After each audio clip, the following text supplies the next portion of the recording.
Ah oui, à la Klingon. Non? Non, c'est des Vulcains, eux Des autres. Vulcains. Ouais.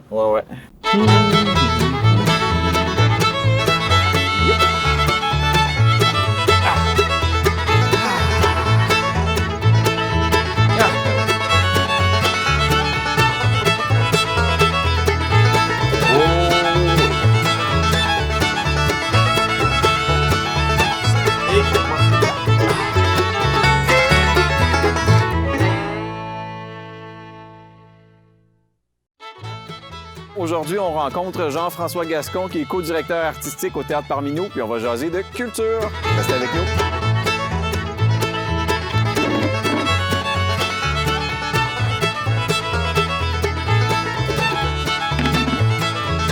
Ouais.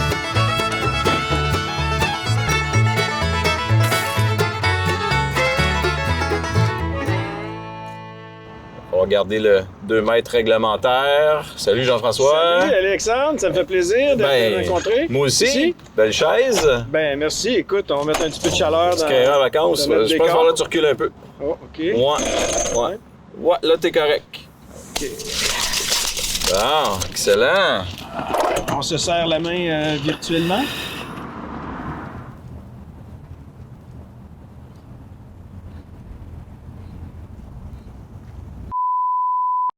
Salut. C'est pas chaud chez vous?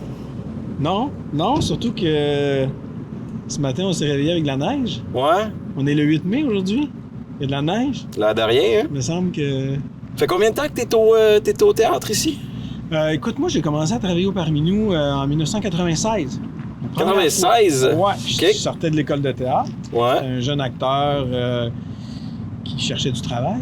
OK. Et notre chère Hélène Despéry, la directrice, co-directrice artistique avec moi maintenant, m'a engagé pour faire partie d'un spectacle jeunesse. Donc, c'était le début de mon aventure avec le Parmi nous. J'ai commencé à faire de la tournée un peu partout dans la province avec des spectacles jeunesse. J'ai fait ça pendant quand même quelques années.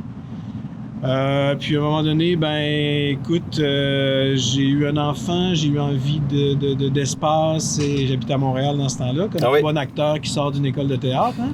T'as pas le choix de passer par Montréal. C'est un Non. peu là que ça se passe. C'est ça. Puis là, ben, j'ai décidé de déménager dans la région parce que ma conjointe, elle vient du coin, ici. OK. À un moment donné, il y a un poste permanent qui s'est libéré ici. Fait que j'avais déjà, disons, une connaissance. T'sais, c'était déjà un peu ma gang là, parmi nous. Fait que c'était pas facile pour moi de venir travailler ici, là, permanent. Puis de fil en aiguille, ben, je me suis retrouvé à la co-direction ici. Mm-hmm. Voilà. Puis là, c'est ça que tu dis, toi, dans le fond, quand tu jouais, ben tu joues encore, mais quand tu étais principalement comédien au Parmi nous, tu te promenais beaucoup au Québec. Parce que vous, les pièces que vous faites au Parmi nous, c'est vraiment diffusé à la grandeur du Québec. Oui, le Parmi nous, c'est particulier un peu. Les gens n'ont pas conscience de ça ici parce qu'ici, c'est un centre de création. Donc ici, c'est comme notre endroit où on crée nos pièces de théâtre. Mais après ça, avec les camions, tout ça, c'est partout dans la province, mais vraiment partout. Quand on dit, là, on va jusqu'à le fin fond de l'Abitibi, on peut aller à Fermont, on peut aller à Blanc-Sablon. On va très, très loin. Puis, ben, on couvre un grand public aussi de jeunes, très jeunes, public primaire, même préscolaire, jusqu'au public aîné, OK. En passant par les adultes. Donc, on a un public très large et territoire très étendu aussi. Plusieurs représentations par année aussi, plusieurs spectacles. On parle de 350, 400 représentations l'année passée, là. Ouais. Donc, c'est beaucoup d'équipes en tournée, beaucoup de création, beaucoup de logistique, beaucoup de coordination. Puis vous êtes quand même très niché parce que c'est du théâtre d'intervention que vous faites. Oui, c'est du théâtre d'intervention, mais en fait, c'est du théâtre. En fait, le théâtre d'intervention, je trouve un peu... oui, c'est surtout un théâtre, je dirais, qui est à vocation et à préoccupation sociale. OK. Tu sais, dans le fond, c'est que nos spectacles ont un souci d'aborder des problématiques sociales. Mais ça reste que c'est du théâtre pareil. Des fois, ça va être un théâtre qui va comporter une certaine forme d'interaction avec le public. C'est là au niveau de l'intervention, peut-être. Mais parfois, c'est du théâtre, disons, plus traditionnel. Donc, Mais c'est surtout qu'on a une préoccupation au niveau du contenu, en fait, d'aborder un contenu social. Et c'est la force du Parmi nous, c'est dans le contenu, c'est dans l'écriture. Puis, donc, du fait que c'est un théâtre social, vous n'allez pas nécessairement jouer sur des grandes scènes. Vous allez plutôt aller directement dans les milieux concernés. Oui, c'est ça. Alors là, Parmi nous, on est notre propre diffuseur aussi. C'est que on se promène avec nos décors, nos véhicules et on va jouer chez les gens. Donc, ce qui fait que c'est un théâtre de proximité, c'est un théâtre qui est accessible aussi. Donc, on va jouer dans les centres communautaires, dans les écoles. On va jouer pratiquement partout, en fait. On a joué dans toutes sortes de lieux un peu inusités aussi par le fait même. Donc, des prisons, des usines. On a déjà joué dans le bois. C'est vraiment, il n'y a pas de limite à ce niveau-là. Ce qui fait que notre théâtralité est particulière aussi parce qu'on ne peut pas se permettre des projections, ou de l'éclairage extraordinaire ou des décors très, très élaborés parce que l'équipe part avec son décor, puis c'est souvent les comédiens qui vont monter le décor. Des fois, il peut y avoir un technicien, mais il faut que ça soit efficace, simple, mais en même temps intéressant artistiquement et visuellement. Puis vous autres, le Parmi nous, ça fait quand même un bon bout de temps que ça existe. Du fait que ça soit un théâtre social, as-tu remarqué une certaine évolution au niveau des sujets abordés, au niveau de la théâtralité, littéralement? Et je te dirais qu'au niveau des contenus, oui, ça évolue, mais étrangement, des fois, ça reste quand même sensiblement pareil. C'est plate à dire. Des fois, on aimerait que le monde change. Par notre théâtre, c'est un peu notre volonté, ce qui nous motive, de changer le monde. Mais des fois, ça prend du temps. Ce qui fait qu'il y a des spectacles qu'on peut tourner pendant plusieurs années. Je pense à notre spectacle chez les adolescents sur les ITSS, par exemple. Pour donner un exemple, depuis 10-15 ans, on tourne le spectacle. Malheureusement, les statistiques sont pas, mais bon, au moins, on contribue à une certaine réflexion, à une certaine discussion, puis... Vous apportez de l'eau au moulin un peu. Là. Voilà, c'est ça. Puis là, parlons plutôt de cette année, 2020. Pour vous, ça partait comment, 2020? 2020, en fait, on avait vraiment... Le Parmi nous va super bien en ce moment. Le moral des troupes aussi, étrangement, est très, très bon. Hein? On entend souvent des choses, ça va pas bien, tout ça, toute la crise, tout ça, mais nous, le moral va quand même bien, malgré tout. Puis le 2020, on était vraiment dans un air d'aller au Parmi nous. Okay. Ça va bien, ça allait bien, on avait beaucoup de projets, le développement, beaucoup de représentations, tout ça. Ce qui fait que là, c'est sûr, ça nous rentre dedans comme tout le monde, mais quand même, on est solide, puis on est optimiste quand même pour la suite des choses, puis les projets continuent, malgré tout. OK. Ils sont juste adaptés. Oui, c'est ça. Là, c'est sûr qu'il y a beaucoup de projets qui, quand la crise a commencé au mois de mars, il y a beaucoup de choses qui étaient déjà enclenchées au niveau de la création, au niveau de l'écriture de textes, de nouveaux projets qui allaient voir le jour, par exemple, à l'automne ou en 2021. L'écriture peut continuer. Oui. Tu sais, à distance, on peut continuer à écrire des pièces, tout ça, ça va. Ce qui fait que, pour l'instant, c'est nos projets d'écriture qui continuent, puis on ne sait pas si ça va avoir lieu à l'automne, comme tout le monde. On ne sait pas quand la reprise va avoir lieu. Là. Ouais. On vise janvier 2021, en fait. Là. Ouais. Si on est... Parce qu'on n'est pas sûr avant, de toute façon, au niveau de la culture, il n'y a rien qui est vraiment annoncé. Là. Non, c'est ça. Puis les écoles, le son de cloche qu'on a dans les écoles, c'est que ça ne sera pas la priorité en septembre. Hein? Le domaine du spectacle, de toute façon, ça ne sera pas la priorité, je pense. Tous les autres théâtres aussi, ça comprend des rassemblements, donc il y a une certaine réserve. Là. Il y a deux choses là-dedans. Nous, c'est qu'on le voit un peu comme... il y a des choses qui sont reportées en 2021, mais il y a des choses qu'on peut faire en ce moment. Il faut être créatif, il faut les trouver. Il faut trouver les bonnes idées. On les a pas tout le temps. On se demande où la bonne idée, on dit à un moment donné, elle va arriver. Mais c'est en faisant des choses, en testant des affaires, que là, à un moment donné, il y a quelque chose qui va arriver. Fait que là, en ce moment, on essaye des trucs qui sont plus web. On a eu aussi... un son de cloche de la ville aussi. OK. Nous, on était... Tu sais, la situation des aînés nous a quand même, comme tout le monde, préoccupés. On était censé faire des lectures, nous autres, dans les résidences de personnes âgées. OK. En collaboration avec la ville, comme partenaire, tout ça. Puis la ville nous ont dit, pourquoi vous ne faites pas vos lectures, mais vous ne les filmez pas, puis vous ne les présentez pas comme ça aux personnes aînées. Là, ça nous a allumé sur quelque chose. On s'est dit, on pourrait quand même tourner des petites capsules vidéo pour les aînés.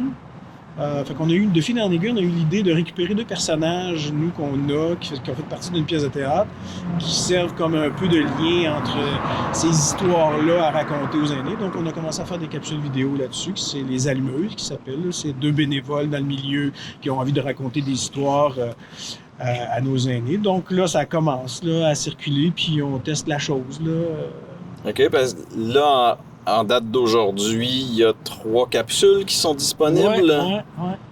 Puis on en tourne une autre la semaine prochaine. OK, la semaine prochaine étant le... La semaine après... donc autour du 15, là, vous allez tourner ça. Autour du 15 mai, ouais. Je pense Puis qu'on fait l'adaptation de théâtre vers quelque chose qui est plus web, comment est-ce que vous faites ce passage-là? Bien, on se questionne beaucoup aussi, parce que le théâtre filmé, c'est pas évident. Non. Ça peut facilement être moyen, disons. Fait qu'il faut trouver une façon de théâtraliser notre truc pour qu'il passe à la caméra aussi. Fait qu'on est là-dedans. Mm-hmm. On réfléchit à c'est quoi la meilleure forme à prendre pour être original aussi, pour être, avoir notre couleur parmi nous, mais sans faire trop théâtre filmé. Donc, il y a un petit peu de ça là, en ce moment dans notre processus. Là. Ouais. Mais on a le temps de réfléchir. T'sais. Le confinement fait en sorte que toutes les activités, tout est ralenti. Fait que nous autres aussi, on est ralenti, mais en même temps, on a le temps d'expérimenter puis de réfléchir à des affaires. Fait qu'on est là-dedans. Ouais. Mais ces pièces-là pour aînés, par exemple, vous pourriez pas aller à l'extérieur des résidences, par exemple. Les gens pourraient se mettre sur leur balcon. Ça pourrait quasiment être, au lieu du ciné-parc, un théâtre-parc. Ben oui, en ce moment, on voit beaucoup ça. Bon, c'est sûr que là, avec le beau temps qui s'en vient, il y a différentes possibilités. On réfléchit justement à ça parce que ça reste que le théâtre, c'est un art vivant. C'est la proximité, tout ça. Fait qu'il y a comme quelque chose à trouver là, pour aller à la rencontre des gens, malgré tout la distance qu'on doit avoir, Mm-hmm. C'est sûr que les balcons, il y en a en ce moment là, à Montréal qui le font, il n'est pas dit qu'on n'ira pas un peu là-dedans, mais on essaie de trouver aussi notre propre façon à nous. On réfléchit. Le ciné-parc aussi. Je pense que le ciné-parc va être populaire cet été. Ça va revenir en force. Je pense que oui, mais c'est fun. J'aime ça, moi, le ciné-parc. Ouais? J'ai toujours aimé ça, moi. Ah, je sais pas. Moi honnêtement, c'est parce que je suis pas vraiment confortable dans une voiture. Ah, oui? Peu importe la voiture, je suis comme...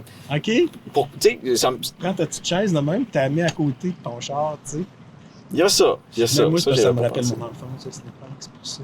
Ouais, c'est ça. Toi, t'es un enfant des années 70. Ouais. Ah ouais, moi, C'était la grosse affaire dans ce temps-là. Là. Ouais, moi, j'ai grandi avec le ciné-parc. Ciné-parc Saint-Eustache? Ah oui, c'est ciné-parc Saint-Eustache.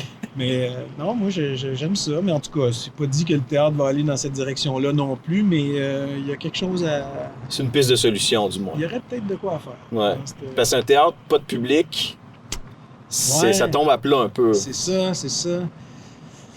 Mais il y aurait peut-être moyen de faire du théâtre live comme ça avec des gens. En tout cas, il y a de quoi. Il y a une bonne idée à quelque part. Ouais, c'est sûr. Faut la trouver. Ben oui, c'est clair. Puis là, au niveau de la culture, c'est sûr que le financement vient beaucoup des instances gouvernementales. Cette année, est-ce qu'il y a eu un changement à ce niveau-là? Ouais, c'est sûr qu'il va falloir tout regarder ça. Ici, nous autres, on a la chance parmi nous d'avoir une équipe, tu sais, on est 14. Il y a comme 3 départements, si on veut, un secteur plus artistique, un secteur plus au niveau de l'administration, puis plus un secteur au niveau de la promotion des spectacles et des communications.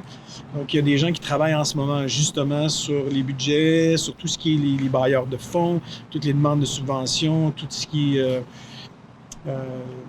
les finances finalement. Fait qu'il va falloir se réajuster, voir avec les conseils des arts aussi qui nous financent au fonctionnement, voir tout ça comment on va fonctionner.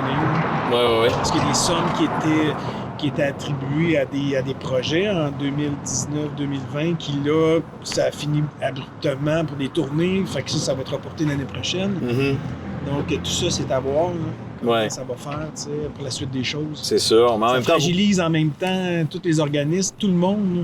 Ben, c'est sûr. Puis surtout que vous avez des comédiens que vous allez vous engager à la pièce. Ces comédiens-là, présentement, ne travaillent pas du tout. Non. Donc, la plupart des comédiens qu'on engage, par exemple, sont sur la prestation d'urgence. Ouais. Donc ça, au moins, c'est bien, mais ça fait son temps. Tu sais, ça a 4 mois, puis après ça,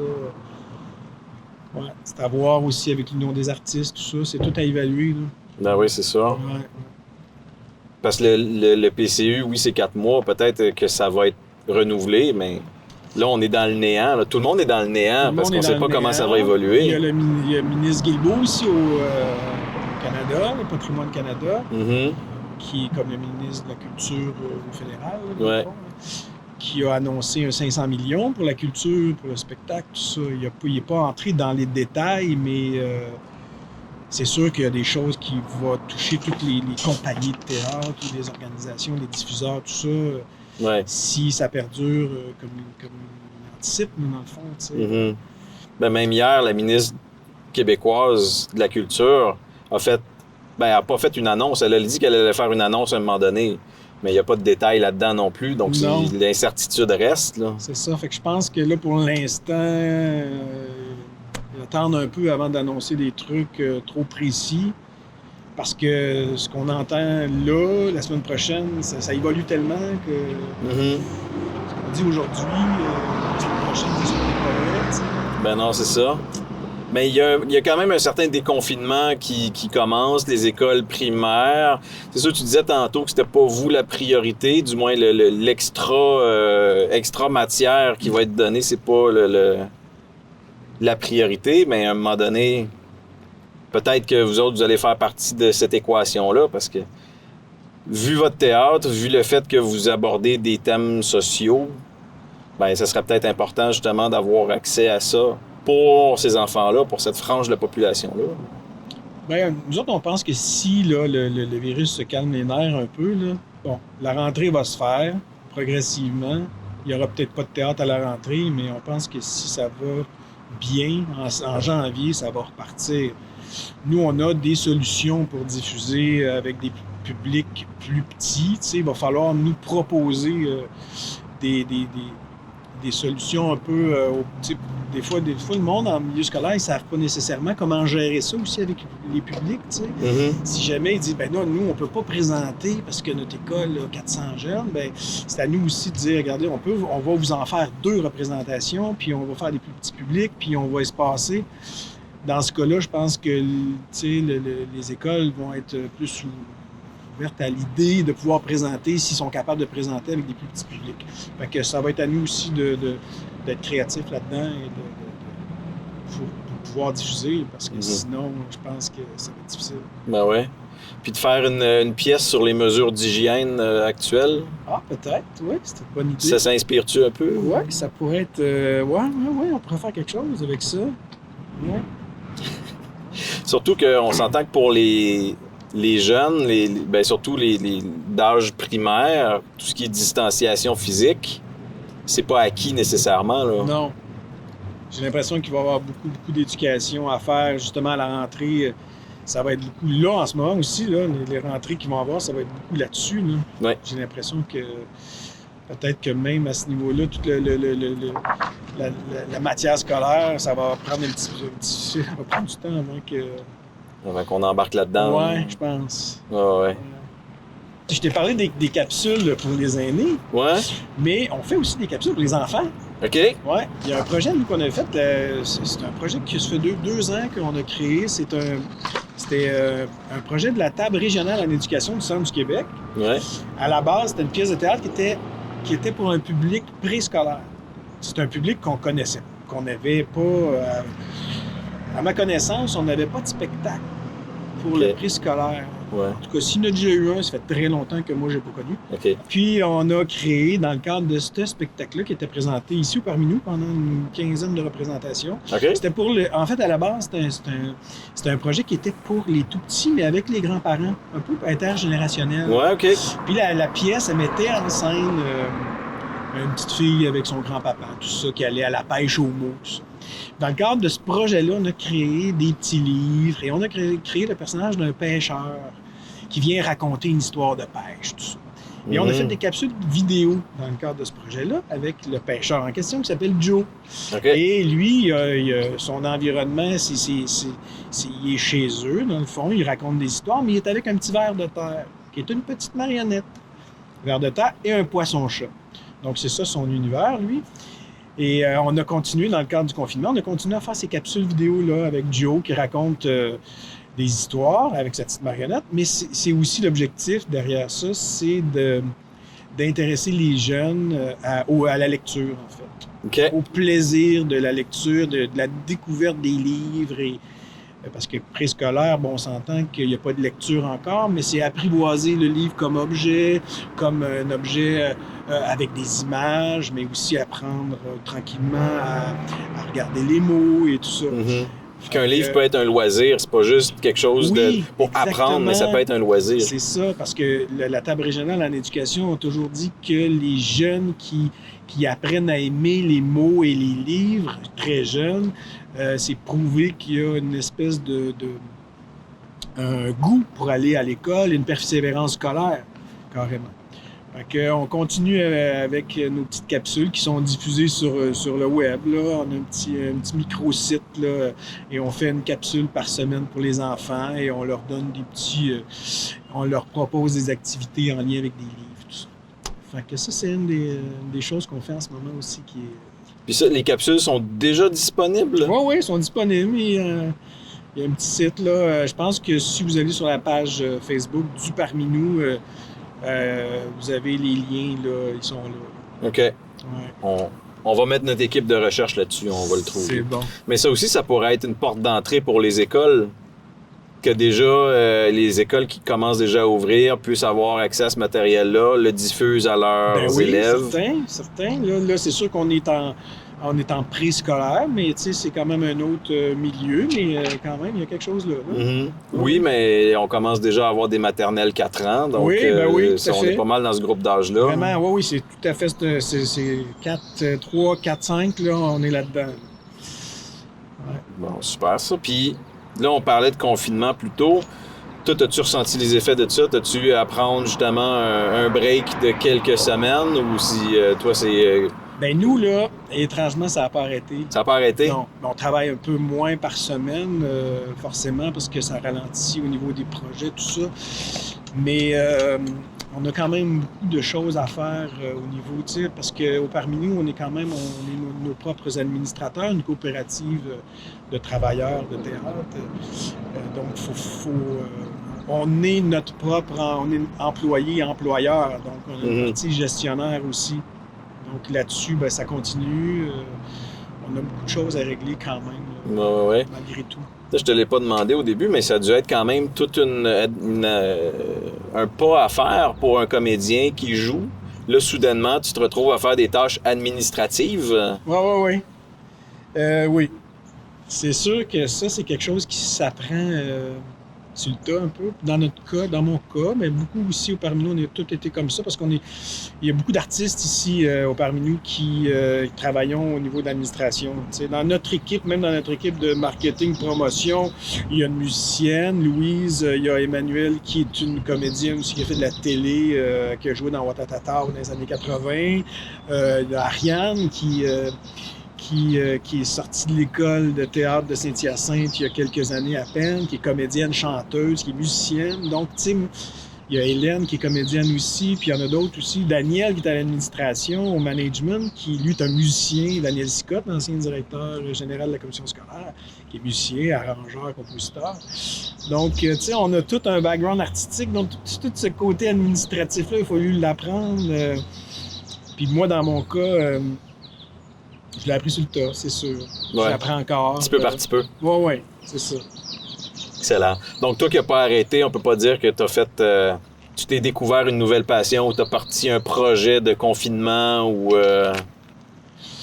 Ben non, puis là pour l'instant on cherche, comme je te disais tantôt, on expérimente en fait. Ouais. On se donne le temps et le loisir d'essayer des affaires, d'écrire d'une autre manière, de chercher de nouvelles façons. Puis pour nous autres, honnêtement, c'est assez positif quand même. Ouais. Mais je pense que le confinement, de façon générale, malgré tout, je pense qu'il faut voir qu'il y a des choses positives qui vont sortir de ça. Je pense que c'est là-dessus qu'il faut... Ben oui, puis en même temps, ça te donne l'occasion d'avoir une pause. C'est pas tout le monde qui bon, oui, ça c'est bon côté, ça c'est mauvais côté, mais de prendre ce temps-là, d'avoir le loisir, d'avoir du temps, c'est rare là, quand même pour certaines personnes. Oui, puis nous autres, on produit beaucoup de pièces de théâtre à chaque année. On est beaucoup dans la production, on a beaucoup de projets. Alors, comme tu dis, le temps de, tu sais, prendre le temps de réfléchir ou d'essayer des choses. À chaque année, on se dit qu'il faudrait se le donner. On se dit tout puis ça arrive jamais. Ça arrive jamais. On a même des budgets pour expérimenter des choses, pour se donner des périodes, puis on n'arrive jamais. Là, on n'a pas le choix. La nature nous force à nous donner le temps. C'est un peu ça? Hein? D'une certaine façon, ouais. Ben oui. Fait que faut voir de même. La nature par la bande, oui. Mais... ouais. Mais vous autres, ici, avec le Parmi nous, vous avez quand même un atelier pour les décors, un atelier pour les costumes, tout ça, avec tout ce qui est de la distanciation sociale. Avez-vous assez d'espace pour tout le monde? Vous êtes correct pour gérer ça? Mais là, pour l'instant, on n'avait pas, il y a presque personne qui venait ici, juste c'est simplement une ou deux personnes à la fois, ou trois, tu sais. Mais notre centre, la bâtisse, je veux dire, on n'a pas de problème. On a cette immense et grande chance d'avoir un centre de création qui est spacieux. Non, ça, là-dessus, il n'y a aucun problème. On se trouve très chanceux d'avoir ce centre de création-là. Moi, je connais beaucoup de monde à Montréal qui ont des compagnies de théâtre, puis c'est sûr qu'on fait des jaloux. Ouais, non, c'est ça. À Montréal, les compagnies de théâtre, ils répètent dans leur salon. Puis, oui, c'est ça. On est très chanceux ici. On aime beaucoup ça, Victo, pour ça. Clairement. Ouais. Excellent. Ben Jean-François, merci beaucoup de ton temps. Ben, ça fait plaisir. On espère vous voir cet été dans des endroits publics, dehors, où il y a de la place pour tout le monde. Ben oui, suivez-nous, page Facebook, parmi nous, il y a souvent des choses qui apparaissent là, puis les dernières nouvelles sont là. Ben ouais. Puis de toute façon, pour vous autres, vous êtes des comédiens de théâtre, fait qu'il y ait 2 mètres de distance entre chaque personne, vous êtes capable de projeter. Ah ben oui, c'est aucun problème. Je m'en doutais pas qu'il n'y avait pas de souci pour vous autres. Ben, merci. Ben, merci à toi, Alex. Ça fait plaisir de te voir. Ciao, Aliane. C'est ça. Une demi-heure. Ça va vite. La semaine prochaine, on va rencontrer Patrick Couture des entreprises Sanimark. Bonne semaine.